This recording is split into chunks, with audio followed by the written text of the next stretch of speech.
প্লেটে 3টে পরোটা, আনলিমিটেড তরকারি, একটা সেদ্ধ ডিম। লাজুদা আমার ছেলে এটা করবে আমি আশা করি। লাজুদার দোকানে পলোটা কিনেছি, কিনে লিভিউ দেবো, লিভিউ দিয়ে দিল না, কয়েক লিভিউ হবে না এখানে। এক প্লেটে 3টে পরোটা, আনলিমিটেড তরকারি, এক প্লেটে 3টে পরোটা, আনলিমিটেড তরকারি, এক প্লেটে 3টে পরোটা, আনলিমিটেড তরকারি।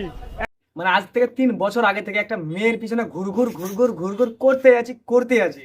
মেয়েটাকে কত কিছু খাইয়েছি, বিরিয়ানি থেকে ফ্রাইড রাইস, চিলি চিকেন সব খাইয়েছি, কিন্তু মেয়েটা পটে না। কি খাওয়ালে পটবে? এক প্লেটে 3টে পরোটা, আনলিমিটেড তরকারি, একটা সেদ্ধ ডিম, এক টুকরো পেঁয়াজ। হ্যাঁ বন্ধু বল, কি তোর পাতলা পায়খানা হয়েছে? ও আচ্ছা ঠিক আছে, আমি ডাক্তারকে ফোন করে তোকে বলছি কি খেতে হবে। হ্যালো, হ্যাঁ ডাক্তার বাবু, বলছি আমার বন্ধুর পাতলা পায়খানা হয়েছে, কি খেলে ভালো হবে?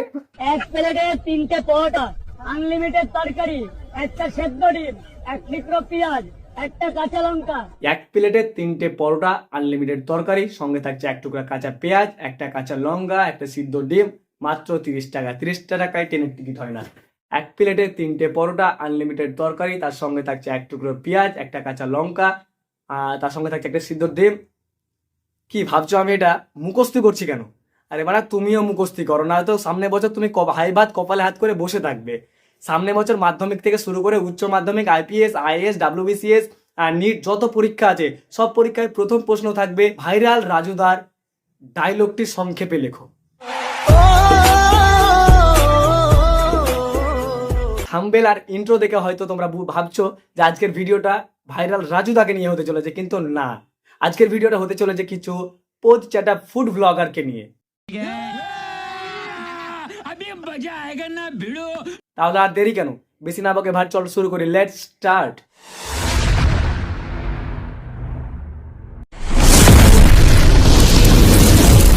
নেতা মন্ত্রীরা টাকা নিয়ে করছে মানে অস্বীকার, আর অন্যদিকে ফুড ব্লগাররা বেকারত্বের শিকার। কি করবে, পশ্চিমবঙ্গে তো চাকরি নাই, পশ্চিমবঙ্গে চাকরি নাই, পড়াশোনা শেষ করেছি, করব এখন কি?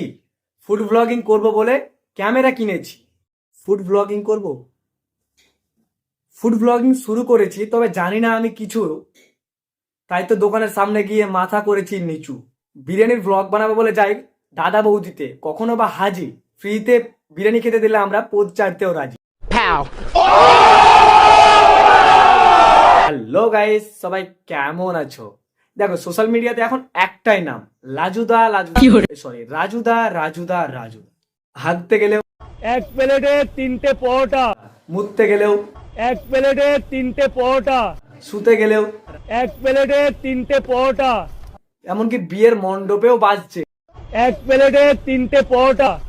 কিছুদিন পর দেখবো স্কুলের বইয়ে লেখা থাকবে একটা কবিতা, যেখানে কবিতার নাম থাকবে পরোটা আর কবির নাম থাকবে রাজুদা। এক প্লেটে 3টে পরোটা, আনলিমিটেড তরকারি, একটা সেদ্ধ ডিম, এক টুকরো পেঁয়াজ, একটা কাঁচা লঙ্কা, 30 টাকা। 30 টাকা, যাতে হয় না ট্রেনের টিকিট হবে না। দাও। হ্যাঁ ভাই, সত্যি কথা, বর্তমানে বিরিয়ানির থেকেও বেশি ডিমান্ড হলো এই পকেট পরোটার, ভাইরাল রাজুদার পকেট পরোটা। আর এই পকেট পরোটার নামের তাৎপর্য বলতে গেলে আগে বলতে হয় এটি তেল ছাড়া ভাজা একটি নরম সফট পরোটা, যেটা আপনার ক্লাস 9-এ পড়া গার্লফ্রেন্ডের গালের থেকেও সফট। हाय हाय इतना सुकून। আর এই পরোটাটা ভাজ করে ছোট হতে হতে এতটাই ছোট হয়ে যায় যে এটা পকেটে পদে সব জায়গায় এঁটে যায়। বর্তমানে বাড়ির সামনে দিয়ে প্রধানমন্ত্রী যদি হেঁটে যায়, সেখানে যতটা না ভিড় জন্মায় তার থেকেও বেশি ভিড় জন্মায় ভাইরাল রাজুদার পকেট পরোটার দোকানে। জাস্ট এখনো ভিড়, সবাই খাচ্ছে। আর এদিকে জাস্ট ভিড়টা দেখতে পাচ্ছ, জানি না শেষ পর্যন্ত পাবে কিনা, পুরো সেই কোলে মার্কেট পর্যন্ত চলে গেছে। আর জাস্ট ভিড়টা দেখতে পাচ্ছ এখানে। মুখ্যমন্ত্রীর সঙ্গে এক কপি ফটো তুলে সোশ্যাল মিডিয়াতে ছাড়ার যে আগ্রহ থাকে, তার থেকেও বেশি আগ্রহ থাকে রাজুদার সঙ্গে একটা ভিডিও বা একটা ফটো তুলে সোশ্যাল মিডিয়াতে ছাড়ার। হ্যাঁ ভাই, ছোট্ট একটা ভিডিও করার জন্য সকালবেলা না হেগে পেটে ব্যথা নিয়ে ছুটতে গিয়ে ট্রেন ধরে কিছু ফুড ব্লগার্স, আর সেখানে পৌঁছে যায়, ট্রেন ধরে পৌঁছে যায় রাজুদার পরোটার দোকানে। আর সেখানে গিয়ে কি করে? Apple apple apple. Control control उधर আপেল আপেল আপেল। এ সকালবেলা না হেগে গেছে, এর পেটে বহুত ব্যথা করতে লেগেছে, এই ব্যথার কারণে ও ভুলভাল বকতে লেগেছে, পরোটার সামনে গিয়ে আপেল আপেল করছে, ওকে কেউ পাগলা গারোতে দিয়ে। আমি তোমার দুটো পা ধরছি দাদা, দাদা আমাকে একটু বেচা কেনাটা করতে দাও দাদা। দেখলে, এরাই হলো আমাদের সস্তার ফুড ব্লগার, যাদের মুখ্য কাজ হলো ব্যবসায়িকদের ব্যবসার পথ মেরে দেওয়া। এসব কিছু নয়, এদের সঙ্গে কি করতে হবে বলো তো? থুতু দিয়ে লোকের সামনে পটাশ করে একটা গালের উপরে দিতে হবে, সব ঠিক হয়ে যাবে। না ভাই, তোমরা আমাকে বলো যে একটা ব্যবসায়িক কতটা বিরক্ত হলে অন্যজনের পা গিয়ে ধরতে বাধ্য হয়? পা ধরতে বাধ্য হচ্ছে রাজুদা, তারপরে এসব ফুড ব্লগাররা থেমে থাকে না। সকালবেলা ট্রেন ধরে না হেগে দৌড়বে একেবারে রাজুদার ভাইরাল পরোটার দোকানে, আর সেখানে গিয়ে একের পর এক কাণ্ড করতে থাকবে। কাউকে দেখছি তরকারির মধ্যে মাইক ফেলে দিচ্ছে, কাউকে দেখছি বলছে আমাকে রিভিউ দিতে দিল না, আবার কাউকে দেখছি দোকানে গিয়ে নাচছে। এসবই যদি রাজুদা করবে তাহলে সে ব্যবসাটা কখন করবে ভাই, তোরা বল? লাজুদা আমার ছেলে এটা করবে আমি আশা করি। লাজুদার দোকানে পলোটা কিনেছি, কিনে রিভিউ দেবো, রিভিউ দিতে দিল না। কয় কি রিভিউ হবে না এখানে। রাজুদার পলতার রিভিউ দিল, লিখে দিতে দিল না, শালা ক্যালা গতিকার। তোদের ভাগ্য ভালো যে তোদের ভালো করে বলেছে। ওখানে যদি আমাদের মতো কোনো ঢ্যামনা থাকতো কি করতে বলতো? রাস্তায় পড়ে থাকা এটোগুলোকে জিভ দিয়ে চাটা করাতো।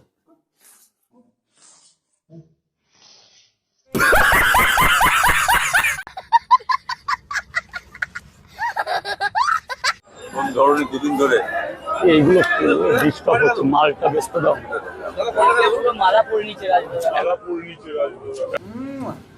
সত্যি রাজুদা, তোমার এখন বাজারে বিশ্বাস করো হেভি ডিম্যান্ড। তুমি যদি এখন এই ব্লগারদের সামনে প্যান্টটা খুলে দাও কিনা, তবুও তোমার পিছনে গিয়ে এমন করবে।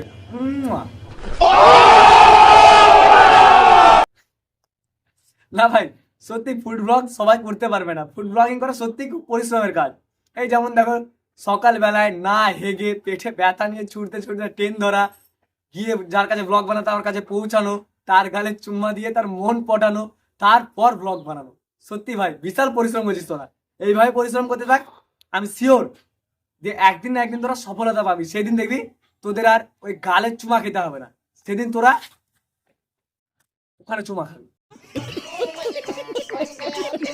প্রিয় দাদা, ভাই, বোন, দিদি, তোমাদের সবার কাছে অনুরোধ আমার, দোকানের ফুড ব্লগ পুরোপুরি বন্ধ। শুনলে রাজুদা ফুড ব্লগারদের অত্যাচারে নোটিশ জারি করতে বাধ্য হয়েছে। তোমরা একটা কথা ভাবো যে একটা মানুষ কতটা অত্যাচারিত হলে এরকম নিজের ব্যবসার ক্ষেত্রে সবাই তো চায় আমাকে নিয়ে সবাই ফুড ব্লগ করুক যাতে আমি আরো তাড়াতাড়ি বেড়ে উঠি। কিন্তু রাজুদা উল্টো। কেন? কারণ রাজুদা চায় না ভাইরাল হতে, সে চায় যেমন আছে সেভাবেই তার দিন হানে দিন খায়, পেট চালায়, সংসার চালায়, এটা এনাম। কিন্তু ফুড ব্লগারদের অত্যাচার রাজুদা সহ্য করতে পারছে না। রাজুদা, আমার কি মনে হয় বলো তো, তোমার দোকানে একটা জেনারেটরের দরকার আর একটা বাল্ব লাইটের দরকার। জেনারেটরের মাধ্যমে লাইটটা চালাবে ফুড ব্লগাররা, তবেই তোমার এই নোটিশটা দেখতে পাবে, কারণ ওরা চোখ থাকতেও অন্ধ। বিশ্বাস করো রাজুদা, তুমি একটা জেনারেটরের ব্যবস্থা করো তোমার দোকানে, দেখবে ফুড ব্লগাররা এটা দেখতে পাবে, তারপর তুমি আরাম পেয়ে যাবে।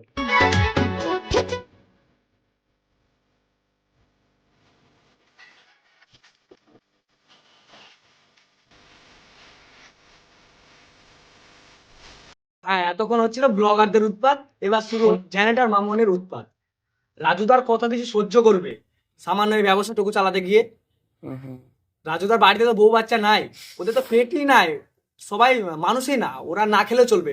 তোমরা আগে ওর সামনে গিয়ে পোদ দুলাও, ওর মুখের সামনে গিয়ে, যাতে রাজুদার থোবলা দেখে যাতে তোমাদের ভিডিও ভাইরাল হয়, অনেক টাকা ইনকাম করো, তোমাদের পেট ভরাও, তারপর রাজুদা ভাববে ও ব্যবসা করবে কি করবে না। তোমাদের পেট ভরলেই হবে, রাজুদার তো কোনো যায় আসে না।